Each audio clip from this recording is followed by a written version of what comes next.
Nesse conjunto de aulas, nós vamos discutir essencialmente a programação semidefinida e nós vamos dar mais ênfase à programação semidefinida no contexto da programação binária quadrática, que é um assunto de interesse bastante relevante para a gente. Nesse curso, eu utilizei como referência principal o texto do livro, o capítulo 10 do livro do Conforte, do Cornoégios e do Zambelli, que é o capítulo 10, que se dedica à programação semidefinida desse livro de programação inteira. Além disso, há uma outra referência que pode ser baixada gratuitamente, que é um livro do Helmberg sobre programação semidefinida. É um texto extremamente completo, que trata de vários assuntos que eu não vou tratar aqui, mas é uma excelente referência bibliográfica, de forma que algumas partes do capítulo 2, 3 e 4 desse livro eu incorporei aqui à discussão que eu vou apresentar. Então, nós vamos começar discutindo o que vem a ser um problema de programação semidefinida. Esse problema de programação semidefinida está colocado aqui, na forma, nesse caso, de um problema de maximização. Nenhum problema ter mudado para minimização, a função objetivo. E o que eu estou minimizando? Eu estou minimizando uma função que é o produto interno de uma matriz de custos pela variável de decisões, que é uma matriz X. Essa matriz X maiúscula, essa matriz, ela é uma matriz que tem que ser semipositiva definida. Então, essa notação aqui para a gente vai significar que essa matriz X, cuja ordem não está explícita na notação, ela é positiva semidefinida. Isso significa o quê? Que se eu tomar o produto de um determinado vetor V diferente de zero por x e por v, que essa quantidade é maior ou igual a zero para qualquer v que seja diferente de zero. Ela pode ser zero, claro, mas só interessa para nós, obviamente, os diferentes de zero. Então, essa quantidade aqui é uma quantidade que mapeia, essa forma quadrática é uma quantidade que mapeia nos não negativos. E, além disso, eu tenho um conjunto de restrições também, restrições afim, nessa matriz de variáveis de decisão. Então, essas restrições aqui são definidas em termos desses escalares, BI são escalares, e AI são matrizes. Matrizes simétricas. E a matriz de custo também é uma matriz simétrica. E esse produto interno é o produto interno associado à norma de Frobenz. Então, o que é o produto interno de A por B? Ele é simplesmente o AIJ vezes o BIJ para qualquer par IJ de linhas e colunas dessa matriz. Então, é o produto ponto a ponto aí dessa matriz. E o que a gente vai designar como notação aqui? A gente já mencionou que essa notação significa que a matriz é simétrica positiva definida. A não ser que eu mencione explicitamente o contrário, eu vou poder em algum momento utilizar essa notação aqui para designar que a matriz X é simplesmente semipositiva definida. Semipositiva definida, não necessariamente simétrica. Mas a não ser que eu faça essa distinção clara, eu vou assumir que essas duas notações aqui são equivalentes, que a matriz é semipositiva definida e simétrica. Nessa notação aqui eu estou dando informação adicional, que é a ordem da matriz N. No caso é a ordem N, a matriz é quadrada de ordem N, algo que não está explícito aqui. Mas o que eu vou assumir é que essas duas notações são equivalentes. E para utilizar essa notação aqui para representar apenas matrizes semipositivas definidas, não necessariamente simétricas, eu vou precisar chamar a atenção do fato para usar essa notação. Isso só vai acontecer bem mais tarde, quando a gente for discutir uma aplicação de programação semidefinida no contexto do curso especificamente. Então, o que a gente pode relacionar de alguns fatos sobre a programação semidefinida? Bom, primeiro aspecto que talvez tenha ficado claro já pela estrutura do problema de programação semidefinida é que esses problemas de programação semidefinida eles generalizam os problemas de programação linear, né? Se essas matrizes que a gente discutiu antes, né, a matriz C e a matriz A forem diagonais, aí é muito óbvio mesmo, né, porque esse produto interno, né, ou esse produto interno de A por X, se isso aqui for diagonal, o que ele é? Ele é o somatório dos produtos dos elementos na diagonal de A pela diagonal de X, né? Então, isso aí fica bastante evidente. Continuando com a comparação dos SDPs com os problemas de programação linear, a gente sabe, né? A gente vê que no SDP, o que a gente está minimizando ou maximizando? É uma função linear sobre o cone das matrizes semipositivas definidas. Esse conjunto aqui, ele é um cone, porque a matriz 0 é um elemento que pertence, a matriz 0 de ordem n, né? É um elemento que pertence a esse conjunto. Para qualquer V transposto 0V, essa quantidade é zero, então satisfaz a definição de semipositividade, é uma matriz simétrica, né? E se eu pegar agora lambda x para lambda maior ou igual a zero, para uma matriz X pertencente ao cone, eu sei que V transposto lambda x, V é lambda V transposto xv, que é maior ou igual a zero, porque lambda é maior ou igual a zero e essa matriz X é semipositiva definida. Então, esse de fato é um conjunto que define um cone. Então, no problema de programação semidefinida, a gente está maximizando ou minimizando uma função linear sobre o cone das matrizes semipositivas definidas. No caso dos problemas de programação linear, a gente também está minimizando uma função no quadrante positivo, né, que pode ser entendido como cone. Existem as restrições afim ainda que tornam esse problema mais restrito do que minimizar no cone ou minimizar no quadrante positivo. Mas o quadrante positivo está para é análogo à semipositividade da matriz, né? Esse cone das matrizes semipositivas definidas, ele tem um papel análogo, né, ao quadrante não negativo das variáveis, né? Então esse cone ele é análogo a esse quadrante positivo, ou melhor dizendo, positivo, que deveria ser não negativo, né? Não negativo. Esse problema é um problema de programação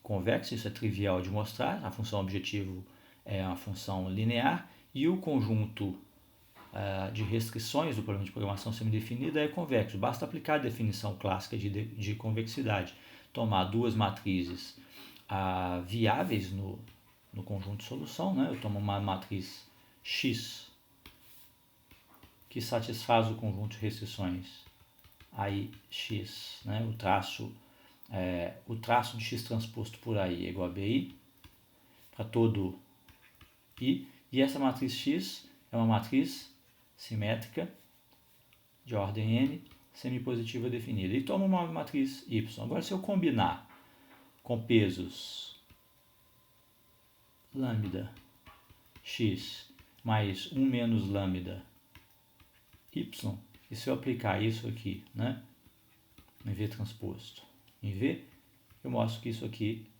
é maior ou igual a zero. Quer dizer, essa combinação convexa aqui, né, garante a semipositividade e também vai garantir a satisfação dessas restrições, porque, né, vai ficar assim, ó, lambda AX mais lambda aí y, 1 menos lambda, né? 1 menos lambda aí y, isso aqui é lambda bi, mais 1 menos lambda bi, porque isso aqui é lambda bi e isso aqui é 1 menos lambda bi. Então a convexidade é provada pela definição clássica dela, né? Uma outra coisa, né? Esse problema é um problema de otimização convexa. Apesar disso, não necessariamente a dualidade forte vai valer. A gente vai precisar, pelo fato desse cone não ser poliedral, algumas garantias a mais para que a dualidade forte valha na programação semidefinida, né? Normalmente a gente vai precisar de uma condição de regularidade que é a condição de Slater. Normalmente a condição de Slater que é a condição mais empregada para garantir a regularidade, né? Então, diante da regularidade, a dualidade forte ela é observada, né? A gente vai discutir isso daqui a pouco. Nós vamos agora construir o dual do problema de programação semidefinida. E como a gente vai ver, esse dual do problema de programação semidefinida, ele é de fato um problema de programação semidefinida também, né? Então, o que nós vamos fazer? Nós vamos associar um multiplicador, um escalar multiplicador, a cada uma das linhas das restrições do problema primal, do nosso problema de programação semidefinida, né? Desse problema aqui, ó. Então, associado a essa restrição, né, nós temos o multiplicador UI, que é um multiplicador real, um escalar real qualquer. Vamos criar uma agregação a partir disso. Então, o produto de UI por BI é o quê? O produto de UI pelo produto interno de AI por X.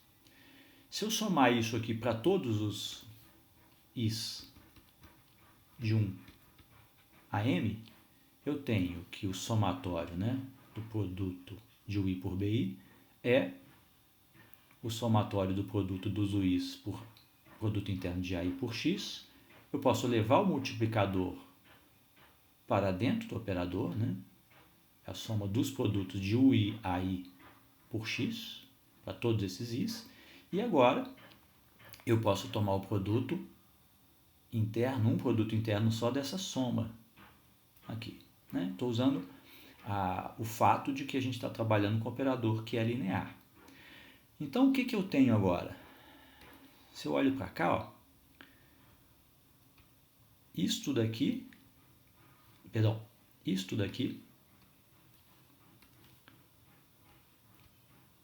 ele vai fornecer um limite superior válido para o caso, para essa quantidade aqui, ó, né? Isso aqui vai limitar superiormente isso daqui, ó, Cx, caso essa diferença, né, entre essa matriz aqui e essa matriz seja uma matriz semipositiva definida, né? Então, essa é uma condição para que essa quantidade forneça um limitante superior válido para o produto interno da matriz de custos pela matriz de variáveis x que atenda aos vínculos. Ou seja, se isso aqui, então,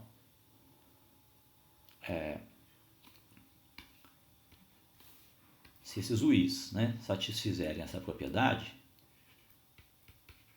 o IBI para I de 1 a M, desde que essa diferença aqui, ó, o I a I menos C, seja uma matriz simétrica semipositiva definida, né? Essa matriz é uma matriz simétrica. Essas matrizes são simétricas, escalar por simétrica é simétrica. Então, essa matriz é simétrica.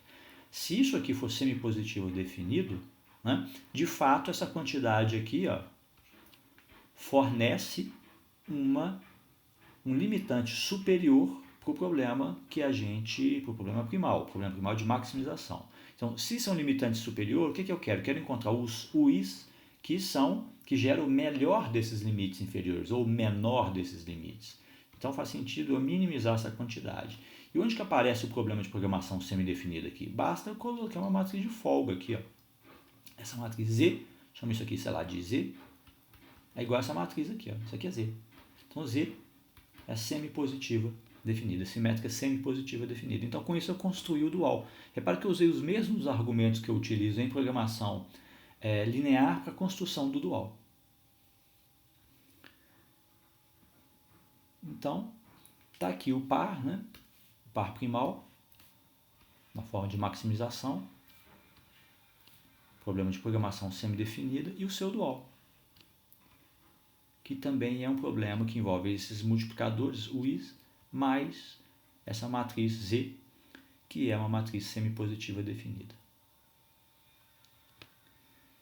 Então, continuando com alguns fatos importantes sobre a programação semidefinida, um que merece a gente destacar é que nem sempre esses problemas de programação semidefinida eles admitem uma solução ótima, né? Quer dizer, o ótimo não é alcançado. Isso pode acontecer mesmo se a função objetivo, né, for limitada inferiormente. Então, esse é o primeiro fato. O ótimo pode não ser alcançado. Se o problema de programação semidefinida primal ou o dual, né, for estritamente viável e limitado, então o seu dual, né, respectivamente o seu primal, admite uma solução ótima. E os valores ótimos do par são idênticos. O que eu estou dizendo aqui? Eu estou colocando uma condição de regularidade